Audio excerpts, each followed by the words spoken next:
ang nakikita natin ngayon simula pang umupo ang administrasyong Marcos. Tama ho ba? Naniniwala ho kayo na mula ng siniraan, inatake si Vice President Sara Duterte, ay politika na itong lahat at hindi accountability ang habol ng pamahalaan dito kay Vice President Sara Duterte? Sigurado yan. Politika talaga yan. Walang kasi ang nangyari dyan. This is my third weekend helping out various parallel groups ng Duterte. Nung nag-reach out si Wendell at narinig ko yung dayang hirang, sabi ko, naku, kailangan ako mag-alat ng time dito. So, pumunta po ako dito sa susunod na linggo. Nasa Cebu naman po ako dun sa another Duterte group. Siguro ito ho yung paraan ko para yung aking kaalaman ay makatulong sa kampanya ni Vice Presidente Sara Duterte, no? Yun yung kampanyang yon na paaga when she made the declaration last February 18. So ang ibibigay ko po sa inyo ay national situationer. Anong nangyayari? What is the arena right now? Where are we going? And the things that we need to do. So unang-una po dyan, yung declaration ni VP Sara Duterte na bago ho ang arena, nung siya'y nag-declare, nung una siya ay defendant ng impeachment dahil sa declaration niya naging frontrunner. And I think that is a very brilliant move because anytime na titirahin siya, pwede mong sabihin na mumulitika ka dahil nag-declare ako ng maaga. So, nakikita naman po natin yung ginagawa niyang pag-explain sa SMNI and she will be doing that every week. Tumutok ko kayo sa SMNI at doon niya i-explain dahil ano ho ba ang doon sa impeachment court, napakahirap siyang pumunta sa House of Representatives to explain. Napakahirap rin ho ng defense lawyers to be allowed to talk. Sana all. So, anong nangyayari ho? May naratibo, pinaltan niya yung arena, and then, pinapaltan niya yung paraan para maintindihan ng tao ano ba talaga ito. So, February 18, she ran. She was the first to declare. And then, practically, the unit team got dissolved. Wala nang pag-asa kasi before her declaration, meron pa nagsasabi na pakikiusapan natin si Inday, magre-reach out tayo. Ngayon ho, wala na yan. So, dissolved na talaga ho yung unit team, no? Huwag na niyong asahan na bumalik. Next slide. Makikita po niyo yung collapse ng unit team. Kaya po, hindi pa pwedeng ang ating framing ng messaging ay unity. Kasi siran-sira yun sa botante, no? So, nakita nyo, 2022, unity team wins a landslide, Marcos Duterte Alliance at its peak, for the first time in presidential history as well as national campaigns history, may nakakuha ng 31 at 32. Okay? So, malalaking bagay po yan. Kaya nga yung sa amin ho, sa publikus, we're setting up and we're looking for the 32 million. Whether you register or not, we want to locate you and we want to find out where are you. Kung hindi ka magsasabi ng katotohanan, hindi ka makakatulong dito sa gagawin natin sa 2028. Mid-2023, naglasign ho siya sa lakas.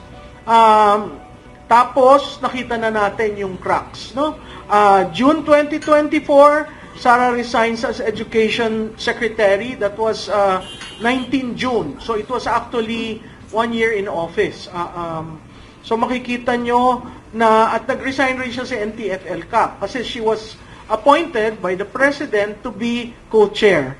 By February 2026, she declared and permanently set aside the unit team. Next, the threats around VP Duterte's declaration. Number one is the impeachment complaint. Lumalabas ho at may nagpapalabas na she has been impeached. That is not true. In the first impeachment, the Supreme Court said null and void. as if hindi siya na-impeach. So mali po yung may nagpapalabas na impeach na yan at second impeachment po ito. Ang nangyari po sa committee, hindi po siya na-impeach, no? Wala pa ho doon. Ang 54-1 is a decision of the termination on form and substance. Okay? Sa substance, so wala pang presentation ng evidence. Kaya nga naglabas ako sa Facebook ko na hindi siya impeach. Kasi meron pang 10-3-3. 10 days for her to respond, 3 days for the complainant to respond, and 3 days for VP to respond. So that's a total of 16 calendar days. The Supreme Court made reference of calendar days and session days. Kung titingnan niyo po ang kalendaryo ng Kongreso, magre-recess po sila ng March 21 for the holiday break. Kailan magsisimula yung 10-3-3 around that period? So technically, either ang House magkaroon ng session while in recess, na napakahirap pong gawin yan, at saka lalo na yung klima natin na may global na gera, mahirap naman pong mag-focus kayo na mag-focus sa impeachment. Pero handa siya. So nandyan yung impeachment complaint, at saka yung ICC. Nakita po natin ang presentation of charges ay ginawa na. Sinasabi nila durog na durog ang Duterte. Ako ho, sa analysis ko, hindi ho. Kasi ang Duterte ngayon, through PRRD, became a global icon. Pinag-uusapan. Diba? Whether mali siya, whether negative or positive, pinag-uusapan. At maraming nagsusulat ngayon internationally on the kind of strong leader that countries should follow. So, at lumalabas po, dahil dito sa Brave 18, ito naman palang si Trillanes kasama na naman dun sa ginagawang pagligaw sa ICC. Kung titingnan nyo po, ang storya ng Duterte tungkol sa how should I put this? 3 characters, 3 individuals. Sonny Trillanes, who wanted to be vice president to PRRD, and he was given the door, no? Laila de Lima, who was jailed, and of course, babalik at babalik yan. So may mga personal na rason. Yung pangatlo ho ay si BBM, no? Bakit kailangan nating isama si BBM sa usapan? Kasi ho, wala naman hong pinakitang masama si PRRD. In fact, since the time of President Cory, pinag-uusapan na paano babalik ang mga Marcos. Okay? Parating may Pangulo, tinatanong, pwede ba ipalibing nyo sa libingan ng bayani? Anong ginawa ni PRRD? Early on in his administration, he chose to use his political capital to bury the guy at libingan ng bayani. So, kung ito hindi nasa isipan ng ating Pangulo, hindi ang problema kay PRRD, ang problema nandun sa Pangulo, no? So, history na yan, kasaysayan na ho yan ang nag-set niyan. So, kailangan po nating maintindihan ang mga bagay-bagay na ito na kahit sa international may Duterte pinag-uusapan, pag may kilala kayong international media, tinatanong, how will she be different from the father? So, internationally, everyone knows PRRD. ASEAN level, everybody wants him. Why? Because the mold of leadership sa ASEAN is strong leader. Wala hong nahahalal sa ASEAN na malamya. At pag malamya, naaalis. Nakita niyo nagkudeta, no? Sa Myanmar, sa Thailand, sa Cambodia. Strong leader talaga ang prototype ng leadership sa ASEAN. So, apart from that, makikita nyo rin na napakahalaga na pag-usapan, next slide, yung Duterte as a competitive frontrunner. Bakit to competitive? No? Dahil rinidefine niya yung arena na hindi na siya defendant, ngayon siya ay frontrunner. Kasi siya ang una nag-declare. Ngayon, may mga analyst na nagsabi, hindi, magiging katulad yan ni Binay at ni Villar. Kaya po, siguro dun, yung ilan sa inyo na nakakita, parati ho akong sinasabing DDS, sinasabi ko hindi ako DDS. Bakit ho? Nahihiya ho ako doon sa original na DDS. Kasi noong 2016, kay Binay ho ako.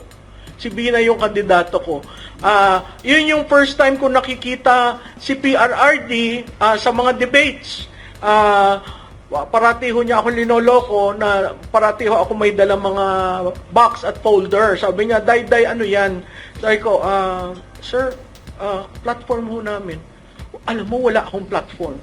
Sabi ko, sir, kay Binay ho ito. Sabi, hindi, pakita mo lang sa akin. Sabi ko, ano ba itong kandidatong ito, no? Pangalawa namin pagkikita, nahiya naman ako sa kanya kasi, sir, nakabarong ho lahat ang aakyat sa stage. Ganun ba? Hindi ba maganda itong suot ko? Hindi, sir. Sa Pangasinan ho yun. Nagpabili siya ng barong sa palengke. Tapos sinanap niya ako. Sinabi pa niya kay Jojo Binay, asan yung may dala parati ng yung plataforma mo daw? So sabi ni Jojo sa akin, bakit alam na plataforma? Sir, tinatanong, kinukuha. Ganun ba? Di tinawag ako ni Jojo. Ito.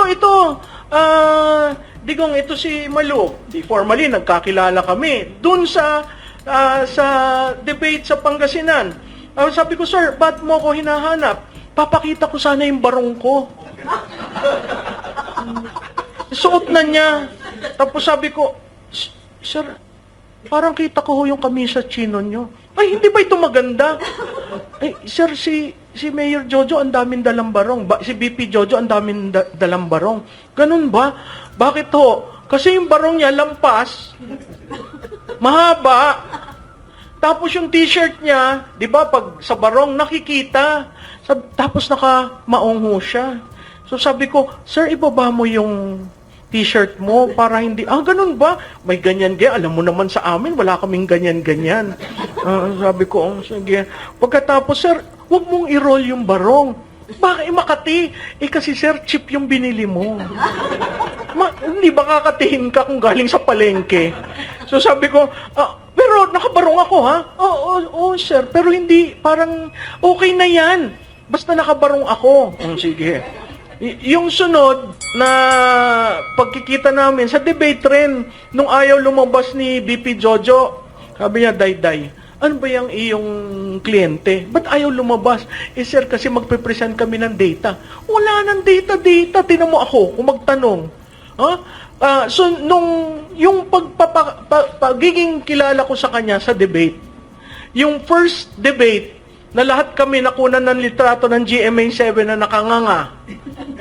Yun yung tinanong ni Mike Enriquez na tungkol sa pagnanakaw. Ito naman sinabi na namin kay Jojo Binay, huwag kang magre-raise ng hand tungkol sa nakaw.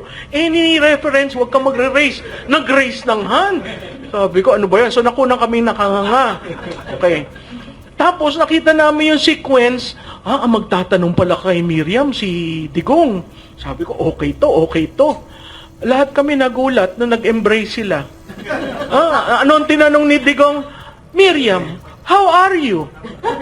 Sabi ko, ano ba naman ito? Debate ito. Tapos, tapos si Miriam naman sumagot, if there will be a president, it's him. So lahat kami nakaganon. Sabi ko, naghanda pa naman kami ng rebuttal. Nung nagtanong na si Miriam sa amin, matindi. Sabi namin, after nung debate, sabi ko sa kanya, sir, anong magic mo? Bakit ganon? Wala. Aral kayo ng aral. Tiyo mo ako, ganyan lang ako. Tapos kay Grace, yung medyo nahulog kami sa tanong niya, kung alas 3 ng madaling araw at may pumutok, anong gagawin mo? Lahat kami nagtinginan. Sabi ko, ano ba ito? Magaling ho siya. Kasi, street smart and he can think on his feet. So sabi ni Jojo sa akin, kasi kinuha ako for debate preparation. Sabi ko, sir, talo na tayo dito. Hindi, Malo, talo na ho tayo dito. Bakit naman? Tinan mo, sir, ha? Ganito si Makati, ganito si Davao. Parehong LGU, parehong mga mayors, ang core.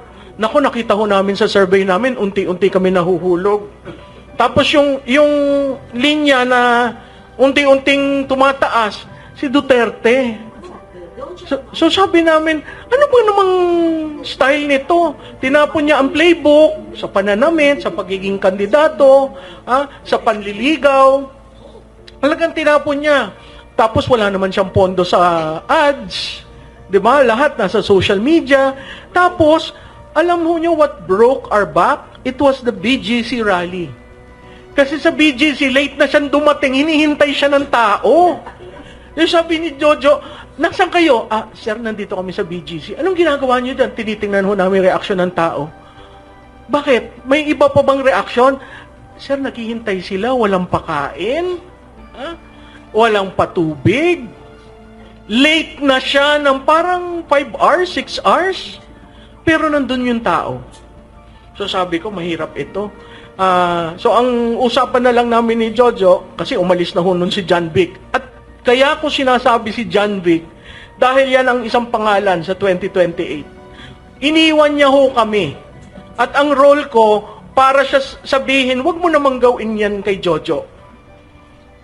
Umalis na ho siya. So, si John Vic is the kind of a person who does that to your team. So, medyo nahirapan kami doon. So, Duterte as a competitive frontrunner, meron po tayong structural advantage kasi kaya ho siya hindi katulad ni Binay at ni Villar. Si Villar ho walang base. Una yon. Pangalawa, namatay si Cory. Hindi naman ho dahil kay Villar at ang tweet, ano yon, yung daan na sinisi siya. Basta yan, daan na yan. Daang hari, yan, that one. Hindi naman dahil doon sa atake. Simple lang, namatay si Cory, si Noy na hindi naman pinapansin sa liberal. Dati ho akong galing sa liberal dahil tinulungan ko si Mar nung senador. Pag tinignan nyo sa mesa, wala naman doon si Noy. Nandun sa corner, kumakain ng chicharon, may inom ng coke at nagsisigarilyo. Biglang sinabihan siya ni Butch Abad, Noy, do you see the crowd? Nung namatay ang nanay niya. Bakit ko yun sinasabi? Kasi sa Filipino psyche, yung namatay ang leader, usually nagre-rebound yung anak. Okay? So, may structural advantage siya, hindi siya katulad ni Binay rin, dahil si Binay walang core. Ang core ni Binay, Makati. At in the process, we wanted the poor to also be part of his core. Hindi ho yun nangyari. What stands very clear kay Inday, tumakbo ang tatay ng 2016. Tumakbo ng midterm 2019. Naalala niyo yung nahilo tayo kung sino ang slate? Di ba ho dalawa ang slate nun? Slate ni Inday at slate ni PRRD. Kaya sa Manila, gulong-gulo kami. Ano ba yung politika nito? Talagang it throws any rule in campaign playbook. Nag-end ang 2022 with the highest approval rating, 80%, in presidential politics. Nanalo si Inday. Third time. Fourth cycle, si Inday used her political capital for Duterte 10. Okay? Nasalba niya. Sino nasalba niya? Si Aimee at saka si Villar. So that talks of the conversion of a Duterte. Okay? So 4 election cycles, national, yun hong mga politiko dito, naiintindihan nyo yung recency of election. Pag tumakbo ka nung huling election, ang taas-taas ng awareness sa'yo. So yun, that is going for Inday, no? Advantage niya lies in fragmentation. Pag maraming kandidato, lumalabas ang Duterte. So tingnan natin. Ilang election cycles ng presidente ang nananalo ang Duterte? Ilang kandidato sa presidente on the average ang tumatakbo? 8 ho. Since Cory's time. 8. So, on a one-on-one, delikado tayo. Kasi wala tayong makinarya, wala ang administrasyon, wala ang pondo. On a 1 against 8, lalabas ho tayo. Bakit? Yun hong enduring Duterte votes ay nasa 35% of the total registered voters. 35%. Dati ho siya nasa 60. Inuga-uga, uga-uga. Kung titingnan mo yung trend niya, nandito siya, bumababa, aangat, bumababa, aangat. Hindi katulad kay Presidente, talagang erosion. Karamihan ng survey firms, ang sinasabi nasa negative. Okay? Si Inday Sara, consistently. At sino ang consistent na nag-take ng shocks? What makes her buoyant is Mindanao. Saan ka nakakita? 70%? 80%? Sabi ko, ano ito? Ngayon lang ako nakakita ng ganyang boto. 70% kahit na anong tinapon. The more na tapunan, si Mindanao, the more na tumataas. Kaya nga sabi ko, itong administrasyon at ang latest ang administrasyon nagpagawa ng 35,000 survey, 35,000 respondents. Wala akong kopya. Nanghahanap ako yung mga kaibigan ko sa administrasyon ang sabi sa akin, Duterte ka naman, bakit ka namin bibigyan? Hulaan nyo ano ang kanyang preference. Nasa 60. Kaya na-alarm sila, si administrasyon, nako, at kaya ko sinasabing brilliant move yung ginawa ni Inday kasi mapipilitan ngayon si administrasyon sino ang kandidato natin. Di ba? Naghahanap sila. Sige maghanap kayo, mag-away-away kayo. Ang malala, yung sa kabila, yung sinasabing kainsuka. At nagagalit ang mga kaibigan ko sa liberal, maluwag mo naman kaming tawaging kainsuka. Ay bakit sa usapin ng korupsyon ayaw niyong tumindig? Simple lang. Kung mahal nyo si Marcos, hindi sige, mahal nyo na. Pero sa 1.5 trillion to 1.9 trillion, wala kang sasabihin. Diba? Parang may mali doon. Bakit ito napakahirap pagsamasamahin ang Pinklawan, ang Dilawan, at ang Makabayan? Ay kailangan ho kayong maglista. Bakit tayo nag-a-alliance building? Sino ang sa taas? Sino ang pangalawa? Paano ang galaw natin? Okay? So, marami ho dyan. At sila daw ang opposition. Sabi ko, paano kayo naging opposition? Kumbaga sa trade union, parang kakampi rin ng management, no? Kaya sabi ko, dun sa mga ibang nandun sa Dilaw, sabi ko, ang hirap niyan, paano kayo tatayo ng stage? Sabi niya, hindi, ayusin namin.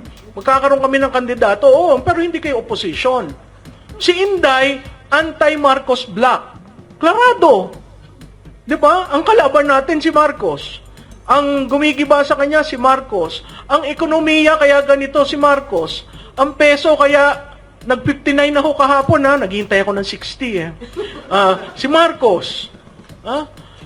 Ang reaksyon niya sa Iran versus US, Israel, napakahina.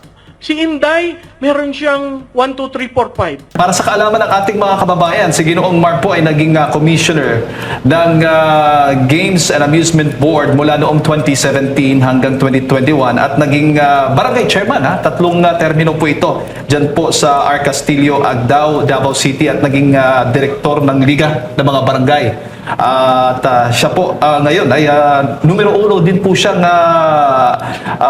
barangay kagawad sa maraming taon dyan po sa R. Castillo, Davao City. At ngayon siya rin ang nanguna nung pagpapatakbo sa tatay ng presidente, Yun, oo. dating Pangulong Rodrigo Duterte, since 2014. Yeah, correct. Kap.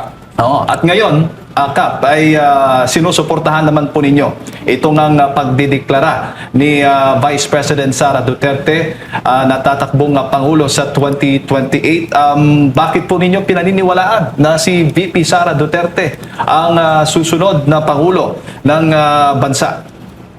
Well, ang nakita na hindi lang ako ang naniniwala sa pag-declare ni Vice President Inday, Sara for President, ang buong Mindanao at Visayas ay talagang masayang-masaya sa kaniyang pag-declare. Dahil siya lang talaga ang problema, siya lang talaga ang pag-asa ng bayan na para talaga tumakbo. Kasi nakita nila ngayon ang ating pamahalaan medyo may problema.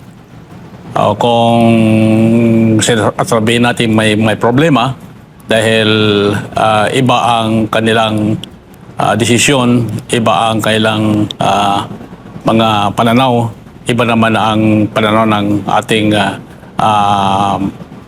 batas sa panahong ito. Opo. Kap, ito ho bang Inday Sara 2028 movement, kailan lang ho ito inilunsad ngayong taon? Well, more than 2 years na ginawa namin yan. Kami talaga ang una talaga nag-organize sa Mindanao. Kaya katunayan na mayroon ng taga sumali sa amin, taga Tawi-Tawi, taga Sambonga, taga Basilan, Lanao Sur del Norte, taga Barm, taga Davao Region. At kami hindi lang sa Davao City, kasi kung Davao City lang, siyempre Duterte na yan. Ang aming nakikita, medyo lahat ng mga tao. At nung sa kundayan, nung December 7, nagkaroon kami ng Mindanao Convention. At dumalo yung mga 3,000 ka mga tao, lahat leaders ni Vice President Inday. Mayroon pang taga Luzon, mayroon pa yung taga Visayas, like Biliran, like Bohol, nagpunta sa Davao para lang sa ganong Mindanao Convention. So masayang-masaya talaga ako na dumating yung mga tao. Talagang ang tao ngayon, kahit hindi mo na puntahan at kampanyahan, talagang sila na ang lalapit sa'yo just to support BP Inday Sara plano para tumakbo ng kapresidente. So, ang nakita nila talaga na talagang ito na talaga ang pag-asa. Kasi iba si Presidente Duterte, iba si Vice Presidente Inday. Ang kaibahan nilang dalawa, kung believe ako kay President Digong before, mas believe ako kay Vice President Inday Sara. Kasi siya lang sumuntok ng tao na matigas ang ulo. Hindi yan basta-basta yan talagang may kanyang panindigan at may ginagawa talaga na para makatulong sa bayan. Opo. So, ibig sabihin, ang kilusan pong ito ay binubuo na mga supporters, mostly po ay mga taga Mindanao. May mga incumbent officials ba nakasapi din po ng inyong grupo? Oo, kasi nakita namin na hindi lang sa Mindanao ang nagsusuporta kay BP Inday. Halos lahat sa Davao, sa Mindanao, sa Visayas, nakita namin mga base sa aming survey, 75 to 80% for Inday. So, yung iba pa dyan, medyo alanganin pa. Yung alanganin dyan, yung mga incumbent, halimbawa, congressman, governor, mayor, alanganin yan dahil baka mawala ng ayuda. Yun talagang, pagdating ng araw, nakita ko lang, pagdating ng araw, ano na yan, siyempre, may inaantay pa ng mga ayuda, baka mawala yung kanilang ayuda, so hindi mo na mag-declare para kay BP Inday. Pero base sa aming mga nakuha ng mga impormasyon sa iba't ibang lugar ng Mindanao, Visayas, talagang sabi nila pagdating ng araw, last hour na mag-declare na kami for Inday. Opo. At sa ngayon ay tuloy-tuloy po ang dumadami o nadadagdagan ang bilang po ng mga kasapi nitong Inday Sara 2028 movement. Mayroon na kaming base sa aming source kasi mayroon na kaming mga regional head sa Mindanao. Mayroon na kaming mga 5 million plus ang aming member at mga opisyalis ng Inday Sara 28th Movement nationwide. So, yan sana, ayaw ko nang mag-organize dahil tapos na ako kay President Digong before. Pero nakita ko yung Pilipinas medyo may mga problema, may mga maraming, huwag maniwala yung mga tao sa admin na malakas daw sila. Sa katunayan, ito ng atin dito, real talk ito. Talagang nakita talaga namin na talagang wala talaga silang kalaban-laban dito. Kung sabihin nila, sa kanila yan, mga grupo lang nila siguro, sasabihin na malakas si Sir, si BBM. Pero sa katunayan, BBM, huwag kang maniwala. Yung mga tao mo dyan sa Mindanao, Visayas, halos na kay BP hindi mga tao. Yung talagang ano ngayon. Yung siyempre yung tawag niyan, magdaig sa kanya, magdaig kay BBM. Ano lang yan, yung siyempre yung mga tao na yung mga kasapi nila, yung mga kagrupo nila, but yung mga tao na hindi nila kagrupo, kahit normal na mga tao talagang for BP talaga hindi. Opo. At itong grupo ito, bukod pa ito sa iba't iba pang mga grupong napapansin natin na sumusuporta din po sa balak ng Vice Presidente, tatakbong Pangulo sa 2028. Yes, kahit na sasabihin ni BP Inday na ayaw siyang hindi niya tatakbo or hindi magtuloy, kahit na mag-declare na, yung mga tao talagang doon pa rin, talagang gusto talaga nila na tumulong kay BP Inday.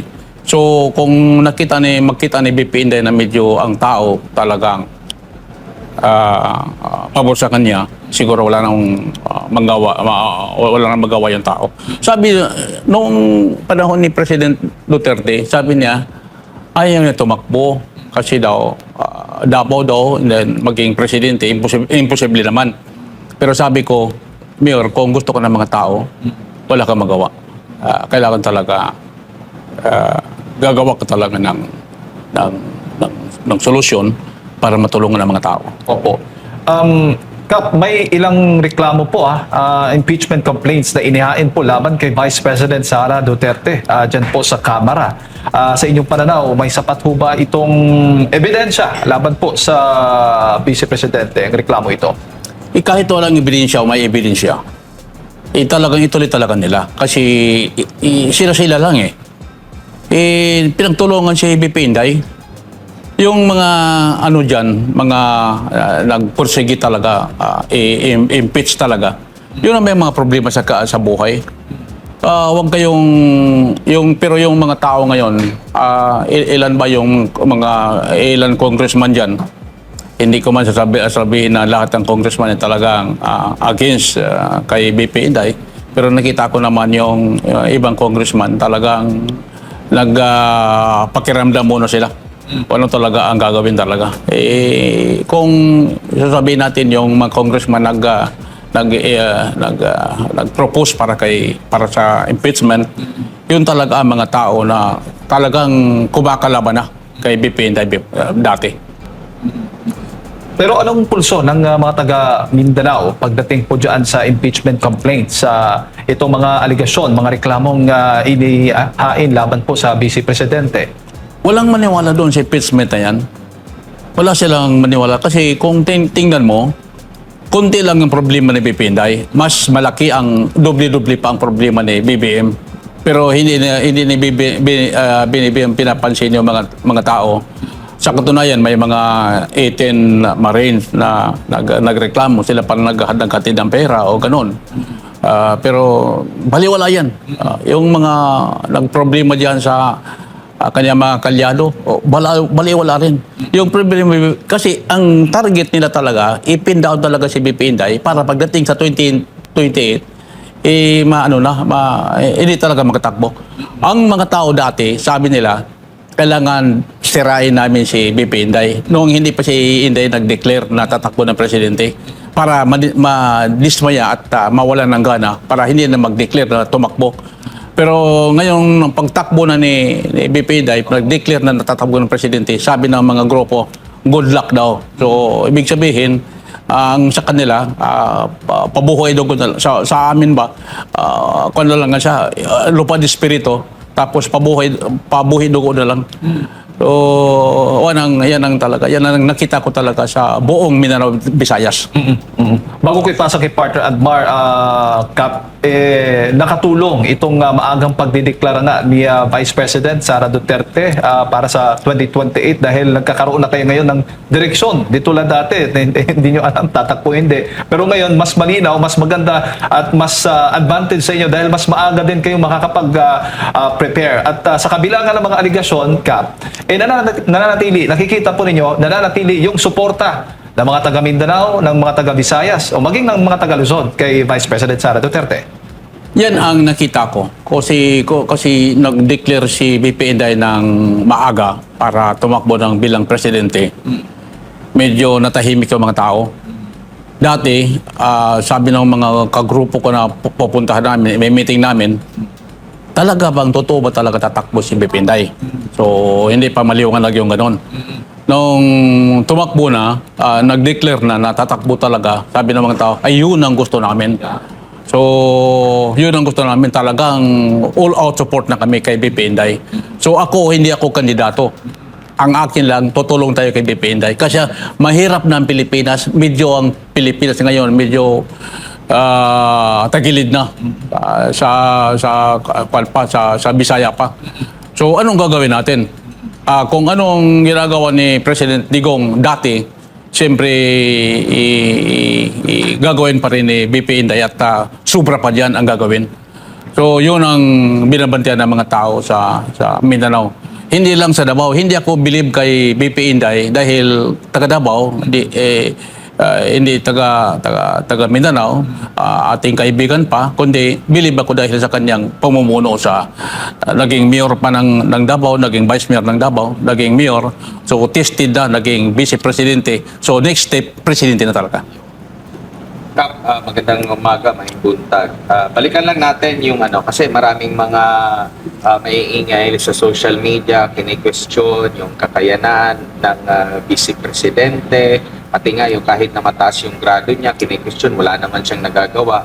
Kayo po bilang kapitan sa loob po na tapos niyo po yung 3 termino bilang chairman, barangay chairman sa isa sa mga barangay dyan po sa lungsod ng Davao. Maaari niyo po bang may kwento, ano bang performance nung siya ay naging alkalde po dyan sa lungsod? Si BP Inday, wala namang pinipiling tao. Kahit sino nagpunta sa City Hall, talagang in-entertain niya kahit sino. Sa performance naman, sa mga when it comes to project yan sa Davao, ang Davao ngayon talagang tahimik na tahimik At makita mo talaga ang isang leader na may tinatawag na political will, talagang sinusunod ng mga tao. At pag sinabi ni BP Inday, itong gawin natin, ito ang gagawin natin, sumusunod yung mga tao. So,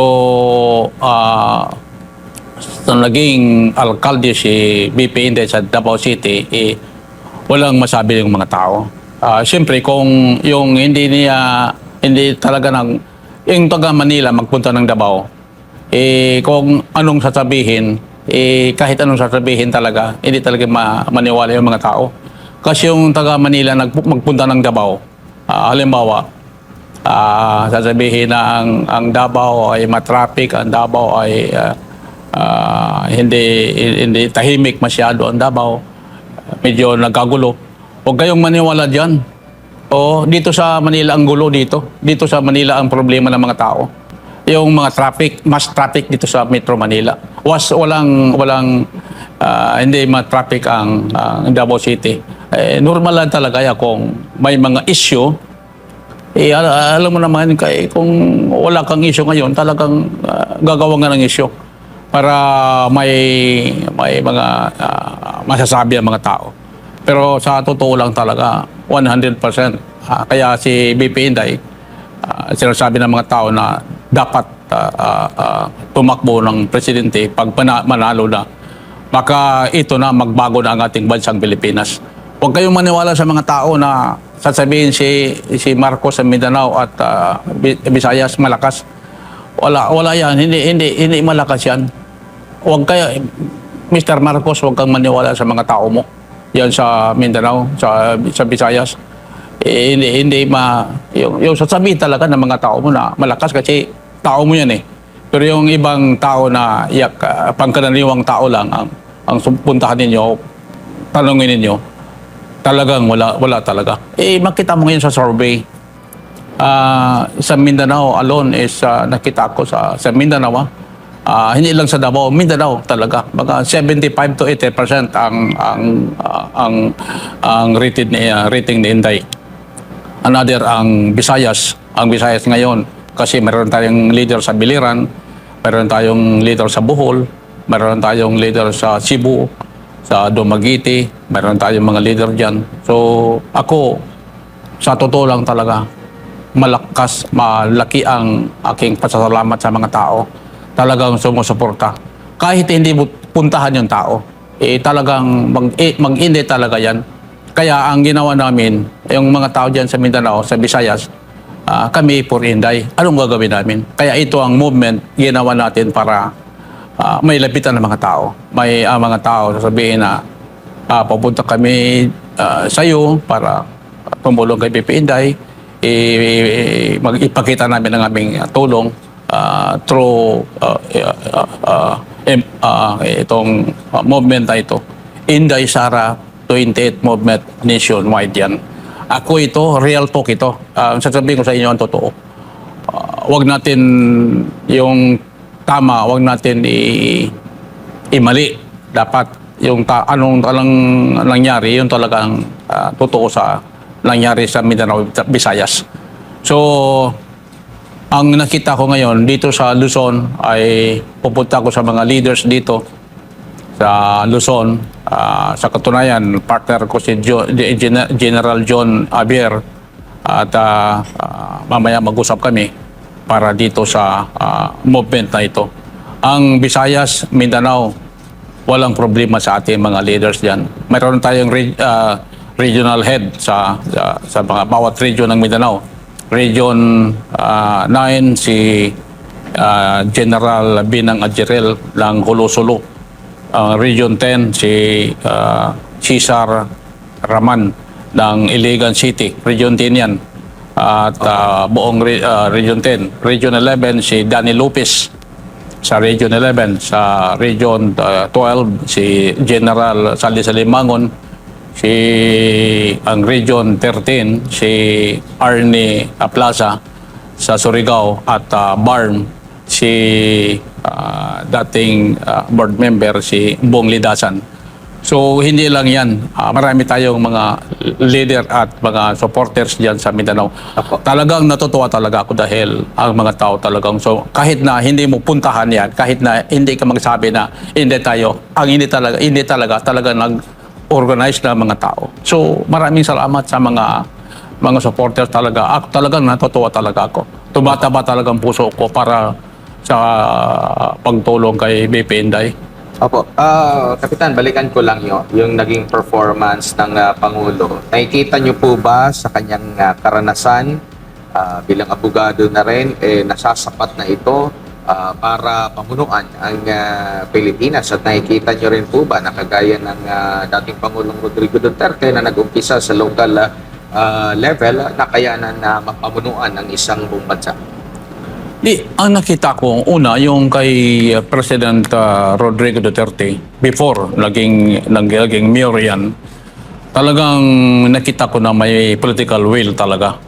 Pag sinabi niya na walang magpaputok ngayon, December, wala. Yung sinasabi na yung speed limit na hanggang 69 to 70 within Davao City alone, sinasabi na 60 to 70% ang pagtakbo ng mga sasakyan, yung mga tao sumusunod. Pag sinasabi na may mga mga bar sa Davao dati, ngayon wala na. hanggang ano lang tayo, hanggang 1 o'clock tayo or 11 o'clock ng umaga o pinakamatagas yung 1 o'clock. Yung mga tao nag-COE na kahit mga nakainom na, mga sabi na nakalasing na, sumusunod talaga sa utos talaga ni President Rodrigo Duterte. Yun na believe ako. Matagal kami nagsama ni President Duterte, kampanya pa lang at pagpanalo niya, matagal kami nag-usap. So alam ko talaga ang pagkatao niya. Siya talagang sasabihin niya na ito ang salita lang yan. Sasabihin na pagbariling kita, ano lang yan, salita lang yan. Hindi talaga niya gagawin yun. Pero yung sumasakay, sasabihin na pumapatay ng tao at siguro yung mga problema sa mga tao ngayon, yung may mga problema na halimbawa patayan, i-charge kay President Digong.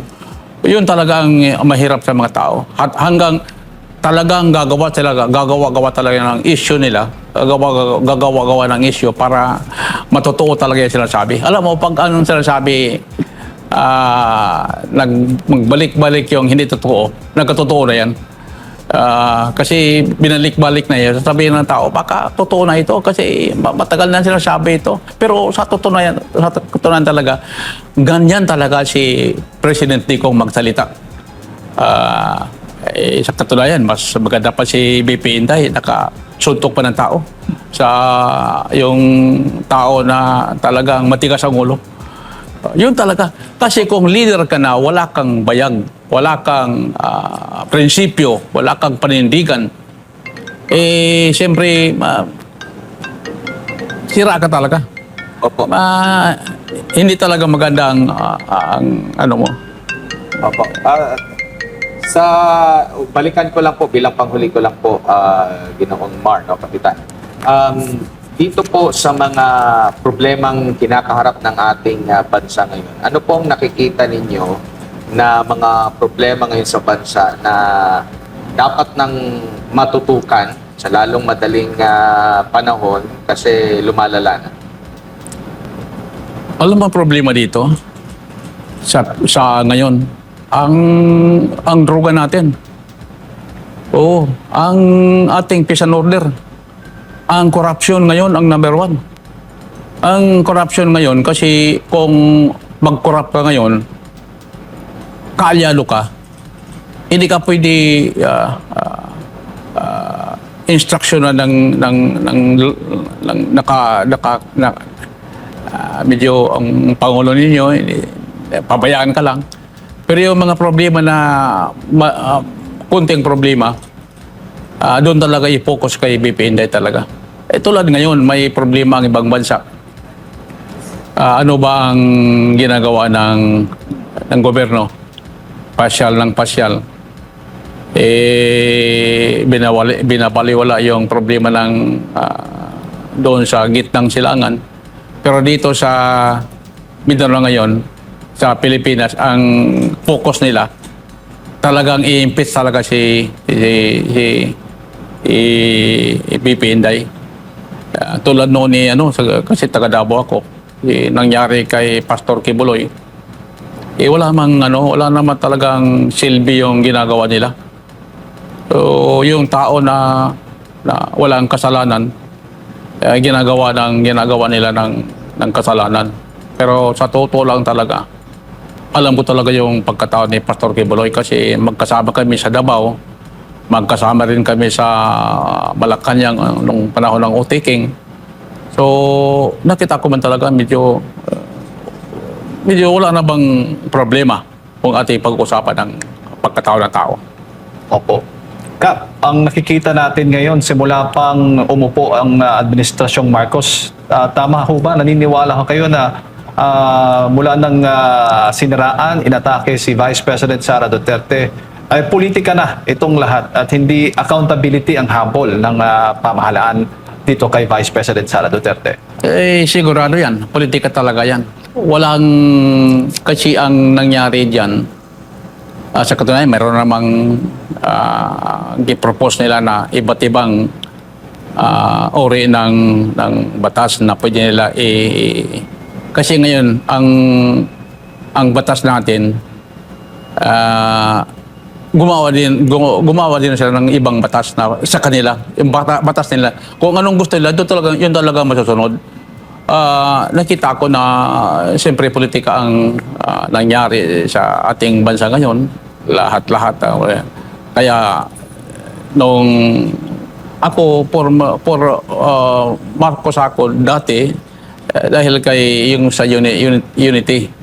Dati kay BP Inday nagkasama sila. Ako ayoko sana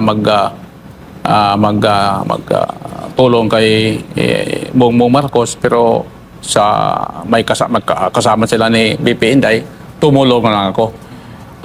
Pero ngayon nakita ko talaga marami ang pwede mangyari at pwede natin pag-usapan yung mga problema ng Malacanang ngayon ng Pilipinas. Dami talaga ng mga problema na dapat natin solbarin yan. Siguro maano lang yan, matapos na yan pagkatapos ng 2028. Kayong mga laging tumitira kay BP Inday, pagdating ng 2028, magtago na kayo. Mahirap yung ginagawa ninyo. Kasi ngayon, ang ginagawa ninyo, hindi kabutihan ng taong bayan, kundi para sirain yung isang tao lang na wala namang kasalanan sa inyo. Opo. Ayan. Huli na lang, Kap, ano ba yung mga dapat bantayan ng taong bayan ngayon? Lagi nating sinasabi, yung maraming supporters, no? Maraming sumusuporta nga dito kay Vice President Sara. Pero merong ilan din nagsasabi, pagdating sa eleksyon, ang COMELEC naman, pinagdududahan. Ano ba yung huling mensahe nyo para sa ating mga kababayan ngayon? Totoo yan. Dapat bantayan natin ang COMELEC ni Chairman George Garcia at mga COMELEC. Yan man talaga ang pag-asa ng gobyerno na kailangan daya talaga ang gawin. May nagkasabi din, nagtanong sa akin, marami daw kung manalo daw sa butuhan, sa kwentahan, talo daw. Talo din daw ang mangyari. So anong gagawin natin? So ang gagawin natin, mayroon man tayong mga abogado dyan, nandyan man si Atty. Torion, at mga grupo niya, dapat bantayan talaga natin ang COMELEC. Wala nang ibang gagawin ng mga tao, ng mga ating mga abogado. Bantayan talagang COMELEC. Diyan talaga ang daya sa COMELEC. Diyan talaga ang mga problema sa COMELEC. Kaya ngayon ang gobyerno, kahit na takilid na sila, sabihin na malakas kami dahil baka diyan sa COMELEC nagasa.